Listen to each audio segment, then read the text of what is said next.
네, 북한의 김정은 위원장이 3주째 공식 석상의 모습을 드러내지 않는 가운데 극비리에 중국을 방문했다 하는 설이 확산되고 있습니다. 네, 4월 남북 정상회담 그리고 5월 북미 정상회담을 앞두고 동북아 정세가 긴박하게 돌아가고 있습니다. 자세한 내용 짚어보겠습니다. 양모진 북한대학원 대학교 교수, 안찬일 세계 북한연구센터 소장과 함께하겠습니다. 네, 안녕하십니까? 안녕하십니까? 예. 자, 현재 중국을 방문한 최고위급 인사가 김정은 위원장인지 아직 확인이 되지 않았는데요.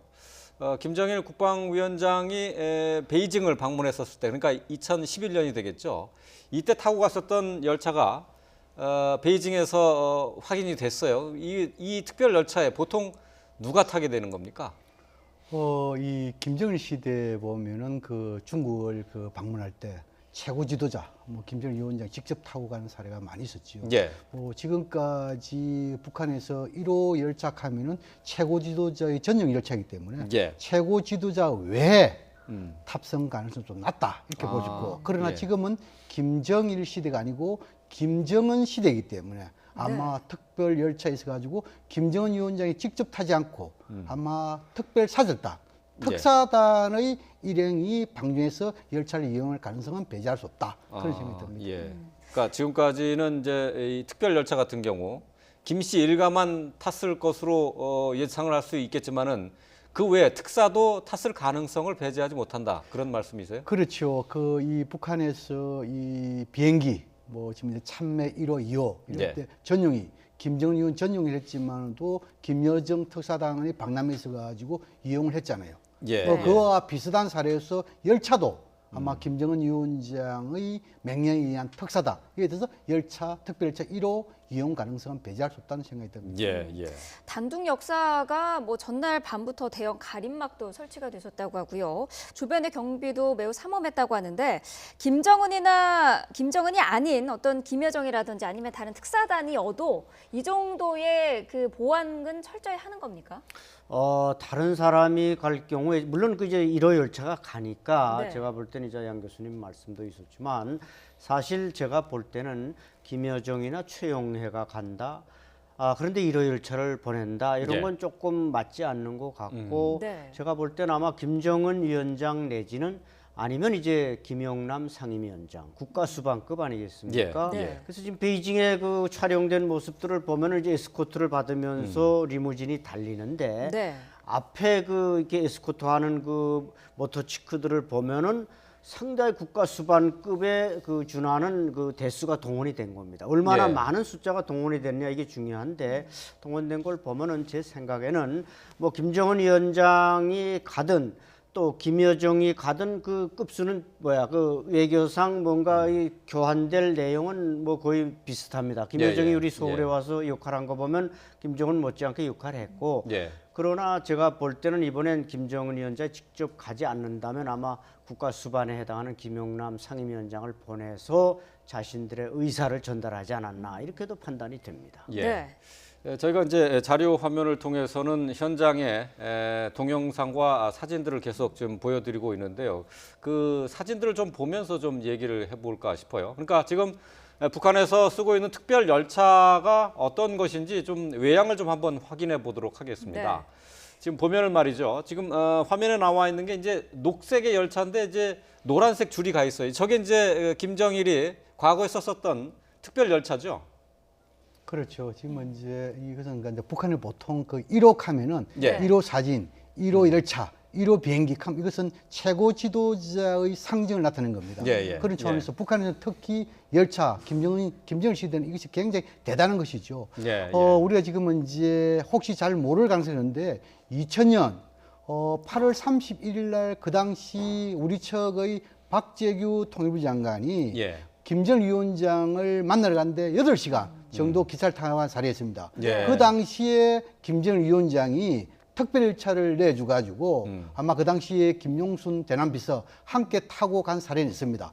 그때는 김정일 위원장이 특별 내준 사례이죠. 어쨌든 간에 지금 1호 열차 이것은 북한에 있어가지고 상당히 귀한 최고 지도자만 또는 로얄 패밀만 이용할 수 있는 열차가 아니겠냐 이렇게 추정해 볼 수 있습니다. 지금 보도된 바에 따르면은 이제 특별 열차가 편성이 돼 있는 게 21량으로 이렇게 돼 있거든요. 그럼 상당히 그 많은 인원들이 함께 움직인 것 아닌가 싶은데 말이죠. 그렇죠. 아마 그 지금은 이제 우리의 기차와 북한의 열차 기차 예, 조금 차이가 난다. 예를 예. 들어 가지고 이 칸막이 여기 대해서 길이라든지 예, 한 량의 길이가 좀 짧은가요? 그렇죠. 예. 폭이라든지 이런 것이 좀 문제 상당히 좀 차이가 나기 때문에 아마 그래서 우리 열차가 이 평양을 거쳐 가지고 신의주 가는 데 있어 가지고 이 교량 이런 예, 예. 거라든지 또는 열차 궤도 이런 예. 부분에 상당히 표준화 좀 잘하는데 이런 이야기 있거든요. 어쨌든 간에 북한은 이런 열차가 달린 데 있어 가지고 상당 시속도 아주까지 그 좀 뭐랄까 노화되고 이렇기 예. 때문에 우리 열차하고는 비교하기는 좀 더 어렵다 그런 생각이 듭니다. 예. 김정은 위원장이 과연 중국에 온 것이냐 여부를 두고 우리 청와대도 그렇고요. 미국의 백악관도 정확하게 확인을 해주지 않고 있거든요. 언제쯤 알 수가 있을까요? 글쎄 아마 오늘 점심쯤 되면은 뭔가 중국에서도 발표가 있든지 누가 왔든지 김여정이 왔든지 뭐 김영남이 왔든지 중국 당국에 아마 발표가 있을 겁니다. 예. 그러나 네. 지금 뭐 남북 관계나 또 북미 관계 여러 가지 그 다이나믹한 변화가 있다 보니까 네. 북한도 뭔가 중국 패싱, 차이나 패싱을 하고 가자니 그렇지도 않고 또 예. 최근에 이제 백악관의 그 강경파들이 연속해서 교체되고 있다 보니까 북미 관계를 이게 중국의 도움 없이 그러니까 중국의 해구산 속에 완벽하게 들어가는 어떤 또 다른 동맹 관계를 설정하고 북미 관계를 풀지 않으면은 자신들이 이제 이 비핵화에 대한 강도 높은 요구가 계속되다 보니까 네. 그런 데로부터 아마 절박감이 있어서 김정은 위원장이든 김영남 상임위원장이든 아니면 뭐 김여정 일부자이든 예. 보내서 중국과의 어떤 관계를 돈독히 하려는 그런 의도가 있어서 예. 방중한 걸로 판단됩니다. 예. 네. 블룸버그 통신은 김정은 위원장이 방중을 했다라고 보도를 하고 있어요. 자, 지금 저 열차에 북한의 최고위급 인사가 탔을 것으로 이제 다들 예측을 하고 있습니다만은 김정은의 탑승 가능성 어떻게 보십니까? 추정이 상당히 어렵습니다만도 김정은 위원장의 방중 가능성 저는 아주 낮다고 생각합니다. 낮다고요. 예. 왜냐하면 첫째, 김정은 위원장이 움직이려면은 남북 접경지대, 북중 접경지대에 특별 경계 명령 1호가 발동돼야 됩니다. 지금은 이제 북한 군부 이러한 징후가 전혀 없습니다. 예. 지금 뭐 그 열차 그 역 주변에 가림막이 설치되고 이런 것 이상의 경우가 발동이 된다 이거죠. 예, 설령 그렇다더라도 지금은 이제 또 4월 1일부터 한미 군사 훈련 잡혀 있잖아요. 예. 이것이 뭐 예년 수준 한다 하더라도 북한의 최고 지도자가 이러한 기간에 이것을 사전 준비도 해야 되지 않겠습니까? 북한에서. 예. 그다음 또 한 가지 뭐냐면은 지금 현재 북중 간의 최고 지도자 간에 불신 관계가 상당히 지금은 이제 불신고리 깊은 상황입니다. 아직 거치지 않았다. 예. 불신고리 깊은 상황에서 사전 정지 작업도 없이 곧장 김정은 위원장이 방중한다. 그것은 좀 설득력이 떨어지는 게 아닌가 보여지고 예. 세 번째로 뭐냐면 지금은 이제 남북 정상회담만 예정돼 있으면은 김정은 위원장 방중 가능성이 있습니다. 예. 왜냐하면 2000년도 제1차 남북 정상회담 정해놓고 김정은 위원장이 바로 전달에 중국을 방문한 사례가 있습니다. 예, 김정일 위원장. 그렇죠. 예. 지금 문제는 뭐냐 하니까 남북 정상회담뿐만 아니고 북미 정상회담까지 개최 예정돼 있단 말이에요. 예. 이런 상황에서 혹시 김정은 위원장이 중국을 방문해 가지고 핵 문제를 이렇게 하면은 미국 입장에서 상당하게 뭡니까 불쾌하게 생각할 가능성이 있단 말입니다. 예. 이러한 김정은 위원장의 셈법을 모를 리가 없다. 그런 차원에서 저는 김정은 위원장의 방중을 낮다 보이고 예. 지금 이제 우리 이제 안철현 소장께서 김영남 상임위원장의 방중 가능성 물론 있습니다. 예, 예. 그러나 김영남 상임위원장은 북한 헌법상으로 대부분에 있어가지고 국가 수반을 되어 있죠. 만약 특사를 한다면 국가 수반을 특사로 보낼 수는 없습니다. 예, 예. 그런 차원에서 김영남 상임위원장의 가능성도 낮고, 그다음 지금은 이제 김여정 또 말씀을 했는데 김여정은 특사로 방남했을 때 일부에서 알려집니다만도 지금은 이제 여성으로서 임신 6개월, 7개월 정도 되는 것으로 예. 추정되고 있습니다. 예, 예, 예. 이런 상황에서 여동생을 혹사시킨다? 그것은 국제사회에 상당히 비난이 많이 있을 수 있겠죠. 그런 차원을 봤을 때 예. 아마 김정은 위원장의 특사단으로 방문한다면 정치국 상무위원급에서 가지 않을까.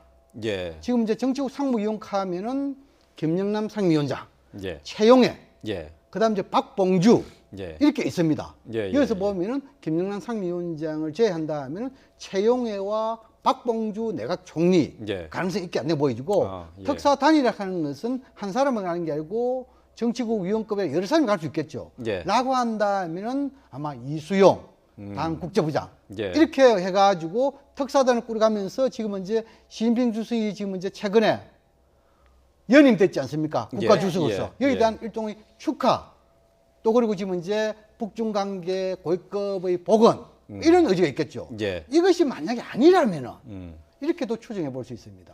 김정은 위원장의 방중을 앞두고 사전 답사단의 성격을 낀 예. 여러 사람이 갈 가능성도 배제할 수 없다. 아. 이렇게 전망해 볼 수 있습니다. 예. 네. 특사단 아니면은 사전에 이제 정지 작업을 할 실무 작업자들이 갔을 가능성이 있다. 그렇죠. 예. 다시 말해서 뭐냐면 특사단과 구분되겠지만도 예. 어쨌든 특사단 속에 또 지금 이제 사전 사전 답사단이랄까요? 예, 이렇게 예. 하면 이런 21량의 큰 기차 여러 사람이 타고 갈 가능성은 배제할 수 없다는 예. 얘기입니다. 안 소장님께서는 어떻게 보세요? 우선 이제 최용해는 과거 특사로 2번을 베이징을 방문했는데 전부 비행기를 타고 갔습니다. 고려항공을 타고 간 것이죠. 그러니까 최용해급이나 김여정급이 간다면 굳이 1호 열차를 움직이면서 요란을 떨 필요가 없고 예, 예. 이 단둥 지역에는 우리 대한민국의 뭐 정보기관은 물론 일본 전 세계 첩보망이 총동원되어 있는 게 이 단둥 지역입니다. 예. 그러다 보니까 예리하게 이렇게 큰 마귀를 친 게 다 벌써 캐치가 됐고 이랬기 때문에 제가 볼 때는 이제 양 교수님 말씀대로 정치국 상무위원이 간다.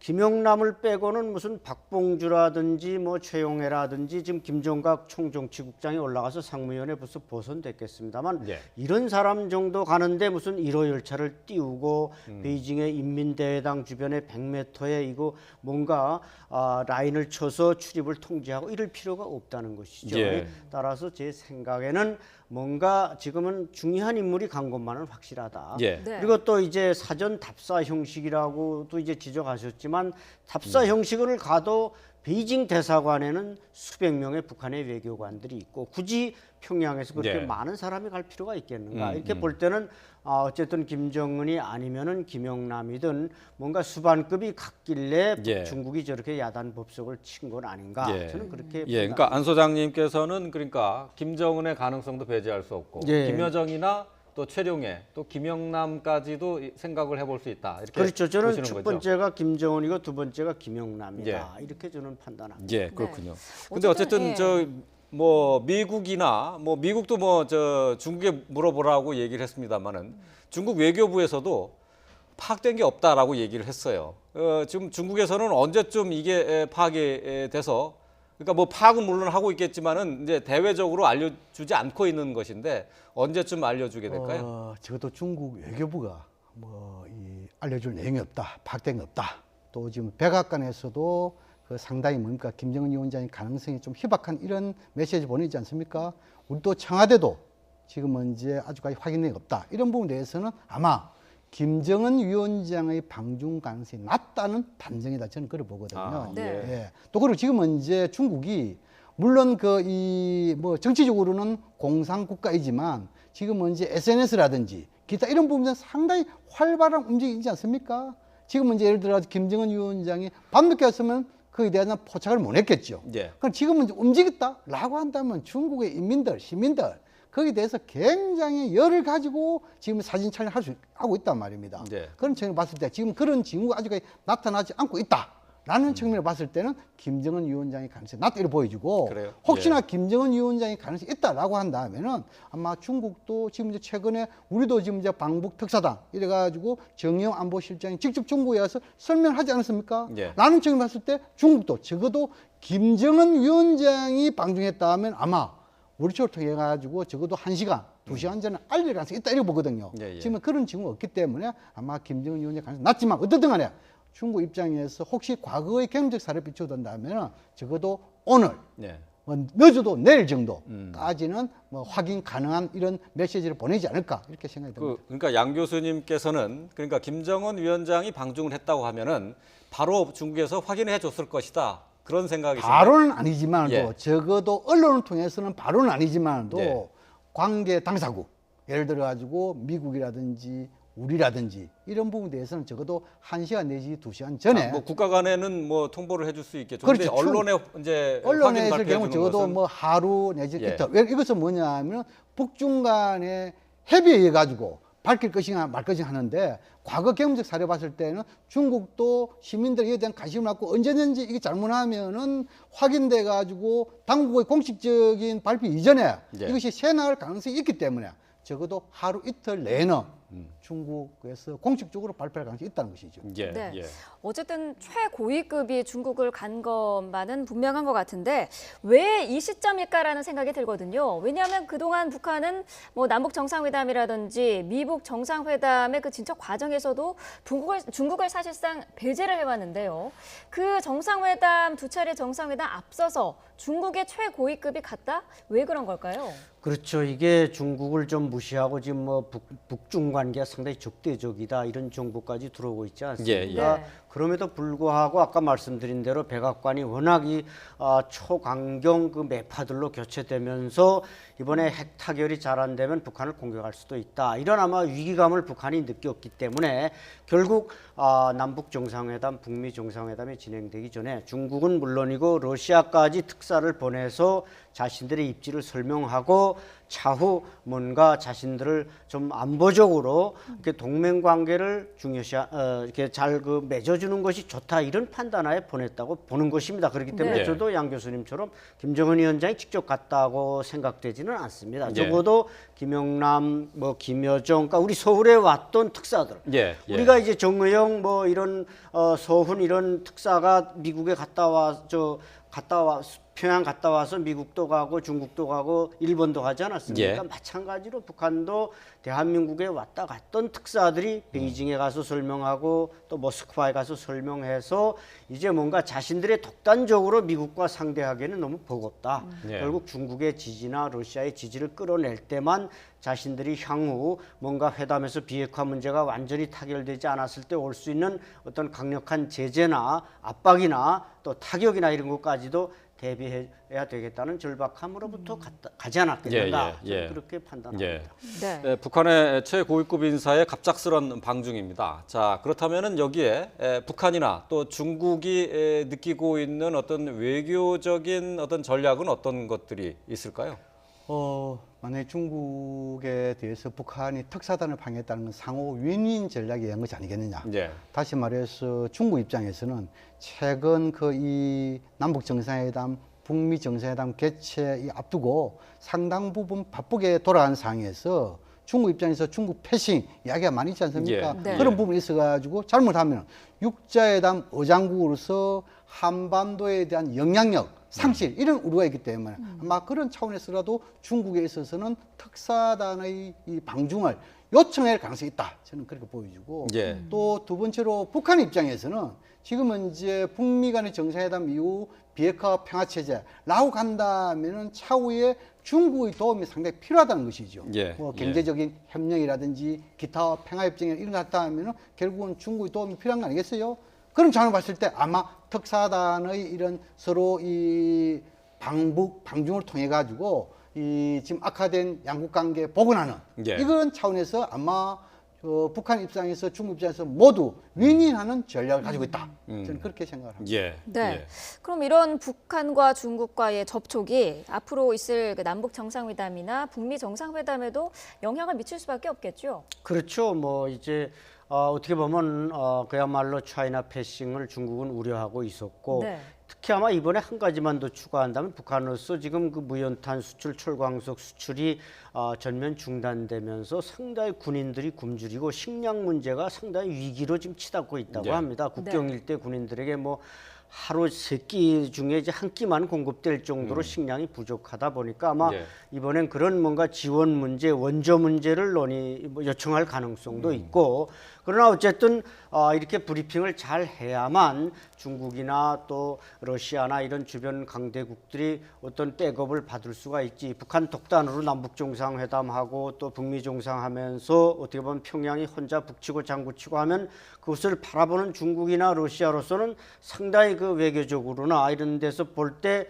기분 나쁠 수도 있고 또 안보적 위기가 왔을 때 당신네 우리가 뭐 도울 필요 있겠는가 이렇게 예. 방치할 수도 있기 때문에 이런 점을 평양의 집권자들이 이제 고려를 해서 외교적인 후원 세력을 든든하게 우선 백업해 놓고 정상회담하는 게 좋겠다 이런 판단에서 이번에 아마 발벗고 나서지 않았나 보여집니다. 예. 네. 그렇다면 이번에 이제 북한과 중국 간의 이제 고위급 접촉에서 중국은 말씀하신 것처럼 한반도에서 이제 영향력을 키우기 위한 이제 지렛대로 북한을 활용할 것으로 보이지만은 북한은 또 지금 국제 제재로 받고 있는 경제적 압박에서 벗어나기 위한 접촉 의도가 아닐까 싶어요. 그렇죠. 뭐 방금 말씀한 대로 아주 요약을 잘 하셨는데 중국 입장에서는 한반도를 편 동북아에 있어가지고 나름대로 평화 안정이 중국의 지속적인 경제 성장에 도움되지 않겠습니까? 라는 측면에서 특히 육자회담 의장국이니까 예.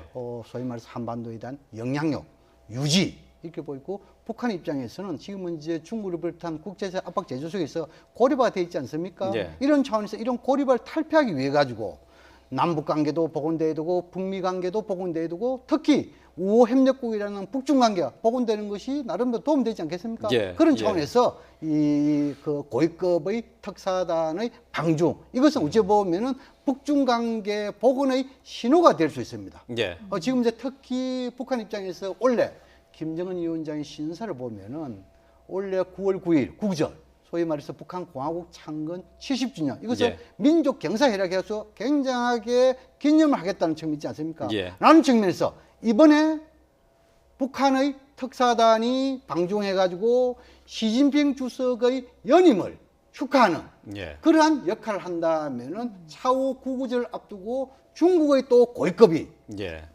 방북을 한다면은 서로가 뭡니까? 고위급의 상호교환 방문에서 이것은 결국은 뭐냐면 북중 관계가 정상화, 복원된다는 신호이기 때문에 예. 그런 차원에서 서로가 윈윈한 셈법을 가지고 아마 이렇게 움직임을 하고 있는 것이 아닌가 이렇게 예. 볼 수 있습니다. 예. 지금까지 중국은 북한과의 어떤 최고위급 교류를 막아왔었던 이유 가운데 하나를 이제 비핵화 문제를 들었단 말이죠. 그럼 그렇죠. 이번에 접촉에서도 그런 얘기가 나올 수 있을까요?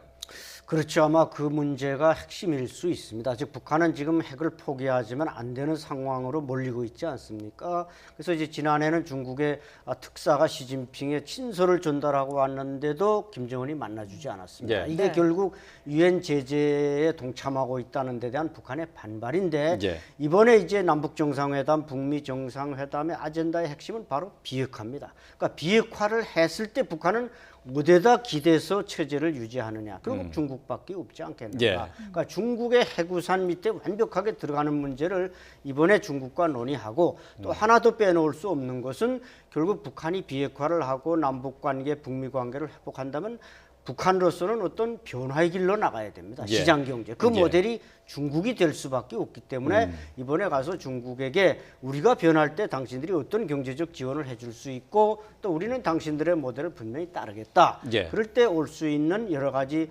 변화들을 이번에 가서 사전 협의하고 약속하는데 아마 이번 어떤 고위급의 방문이 목적이 있지 않는가 보입니다. 예. 예. 북미 회담을 앞두고 그 북한이 중국을 이렇게 고위급이 방문을 하는 것이 미국 측을 좀 자극할 수도 있지 않을까 싶기도 한데요. 어떻습니까? 그 말씀드린 중에 그 일전에 중국의 대외 연락부장인 숭타오 부장이 방북을 했죠. 그 예. 당시에 이 북한의 고위급을 만났지만도 김정은 위원장 직접 만나지 못했죠. 그렇죠. 아마 그 당시에 만나지 못한 부분에 있어서는 아마 김정은 위원장이 그때까지만 하더라도 핵무력 완성이랄까요? 이런 부분에 집중, 이런 상황에서 아무 가지 이 국면 전환, 여기에 대해서 아주 결단 안 내리는 그런 차원에서 아마 여러 가지 이렇게 그 서로 기싸움하다 보니까 아마 못 만난 것이 아닌가 보여지고 지금 현재 남북 북미 정상회담 앞둔 상황에서 가장 핵심적인 이슈를 하는 것은 결국은 북한 입장에서는 미국으로부터 체제 보장을 받는 거 예. 이거 아니겠어요? 예. 또 미국은 뭡니까? 트럼프 대통령이 가장 강력히 주장하는 것이 북한의 비핵화 아니겠습니까? 예. 되돌릴 수 없는 비핵화. 이런 차원에서 우리는 뭡니까? 북한의 소위 말해서 되돌릴 수 없는 비핵화와 또 북한이 미국으로부터 받은 체제 보장 여기에 대해서 평화라는 지렛대를 가지고 평화체는 지렛대를 가지고 우리가 중재 역할을 하는 거 아니겠어요?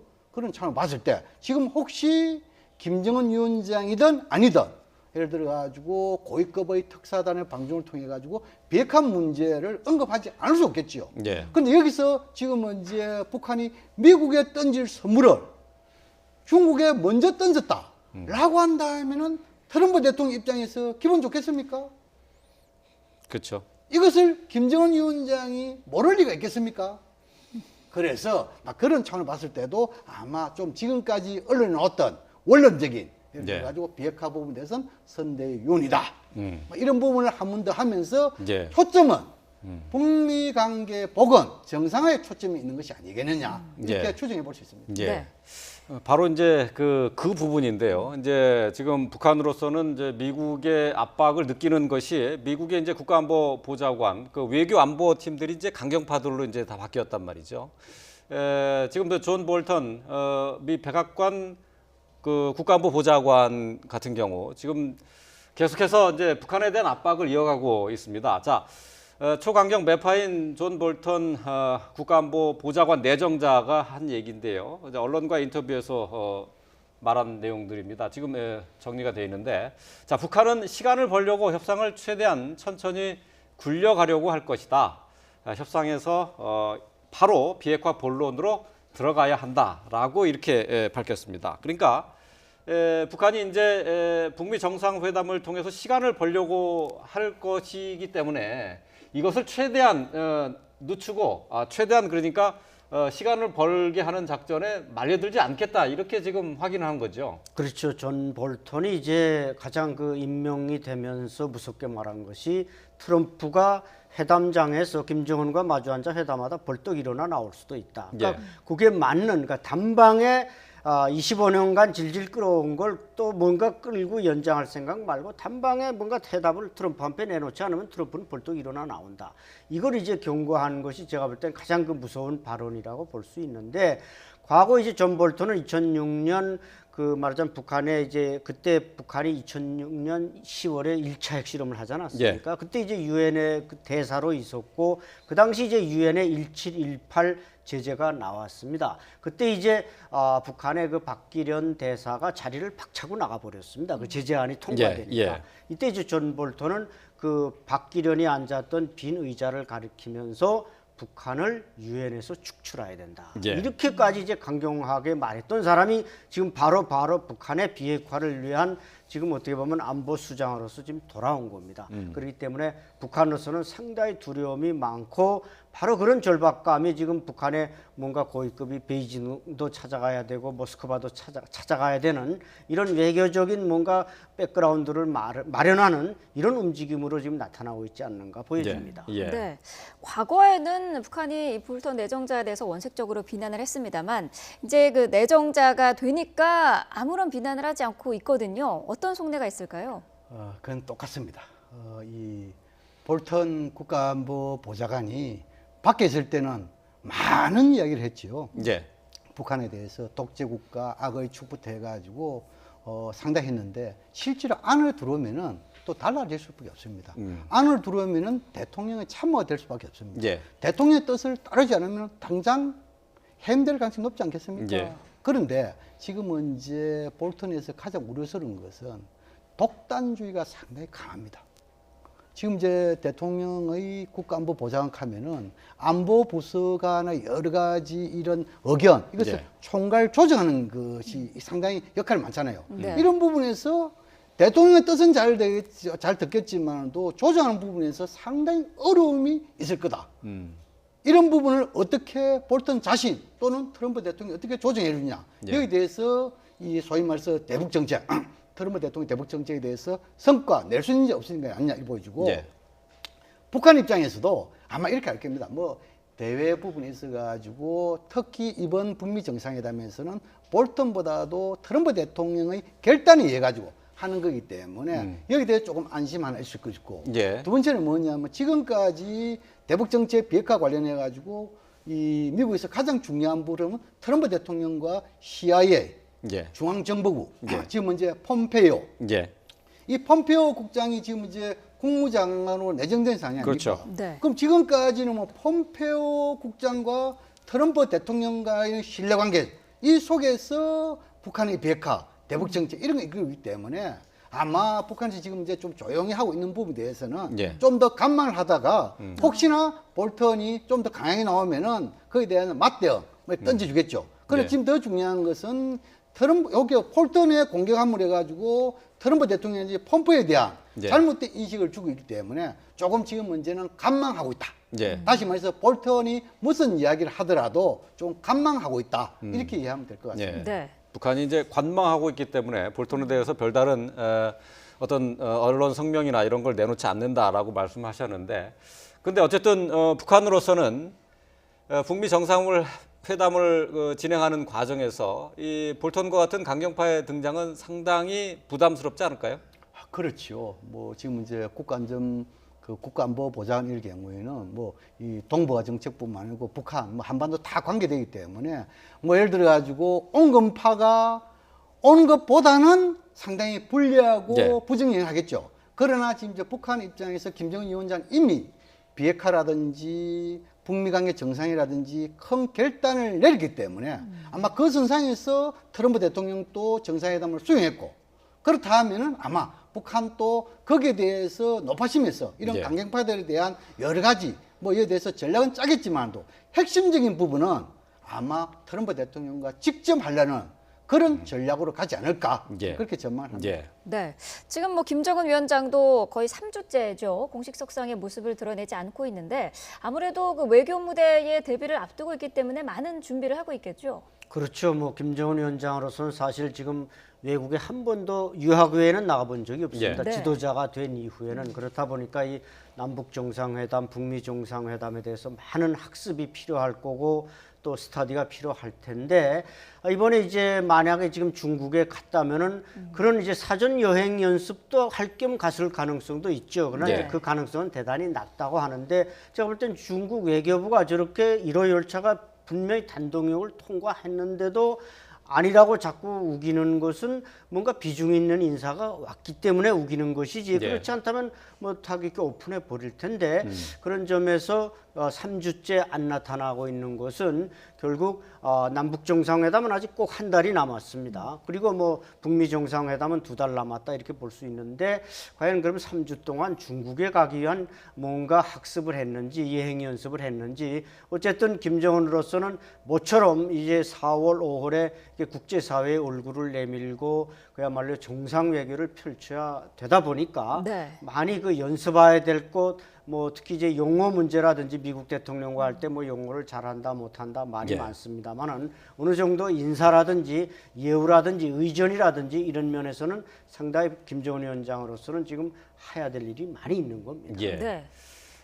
지금 이제 베이징에 북한의 고위급 인사가 이제 방중을 해 있는 상태인데, 지금 뭐 김정은인지 김여정인지 지금 뭐 또 아니면 최룡인지 지금 알 수가 없는 상황입니다만은, 지금 내일 모레 당장 우리는 이제 고위급 회담이 있습니다. 남북 정상회담을 하기 위한 회담이고요. 또 이제 미북 정상회담도 북한이 이제 준비하는 상황에서 이 북한과 중국과의 고위급 접촉, 북한에는 어떤 협상력을 제고하는 그러한 계기가 되지 않을까요? 북한 입장에서도 지금은 이제 국제사회 압박 제재 속에서 고려가 되기 때문에 우군이 많으면 많을수록 좋겠지요. 네. 그런 차원에서 아마 특히 또 육자회담이 열린다면은 중국의 지지와 협조 필요하지 않겠습니까? 또 지금 이제 방금 계속 우리가 주장했지만 중국도 이 한반도에서 영향에서 위니 그런 차원에서 상당 부분 오히려 남북 정상회담, 북미 정상회담을 앞두고 북한의 고위 관리들이 예. 해외 나가가지고 많이 만나면 만날수록 국제사회의 목소리를 들을 수 있기 때문에 이것이 또 김정은 위원장에 전달되고, 이것은 또 뭐냐면 남북 정상회담과 북미 정상회담의 긍정적인 요인으로 작용할 수 있기 때문에 저는 이런 부분에서 현 단계 이것은 아주 좋은 징후다. 예. 저는 그렇게 생각을 합니다. 그리고 지금은 이제 김정은 위원장이 한 3주째 이렇게 지금은 이제 보이지 않는 이 네. 부분에 대해서는 아마 과거 북한의 지도자가 중요한 정상회담을 앞두고 여러 가지 한 형태 이거를 보면은 그거에 대해서 뭔가 우리 유추할 수 있는 요인이 나옵니다. 예. 일례로 94년도에 김일성 주석이 우리 김영삼 대통령과 정상회담을 앞두고 상당 부분 준비를 많이 한 것으로 알려져 있습니다. 예. 이것은 2000년 제1차 정상회담 당시에 김정일 위원장이 94년도에 그 이 김일성 주석이 이 정상회담의 성공적인 개최를 위해 가지고 해외에서 많은 자료를 축제해 가지고 직접 매왕산에까지 가가지고 전달하는 사례가 있다. 이걸 이야기했습니다. 또 그리고 김정일 위원장 자신도 2000년 제1차 남북 정상회담을 앞두고 많은 공부를 해왔다. 이런 것이 지금 이제 알려진 사례입니다. 그런 차원을 봤을 때 지금은 이제 김정은 위원장이 어쩌면은 남북 정상 이런 것이 외교 문제에 있어 가지고 좀 대비하는 자리가 될 수 있는 거 아니십니까? 그렇죠. 상당히 중요한 부분이죠. 이 상황에서 아마 정상회담, 남북 정상회담, 북미 정상회담 성공적인 개최를 위해서 열공을 하고 있다. 이렇게 보는 것이 설득 있는 대목이 아닌가 생각됩니다. 네, 다음 달 북한 자체적으로도 행사가 있는데 최고인민회의가 다음 달 11일에 개최를 하지 않습니까?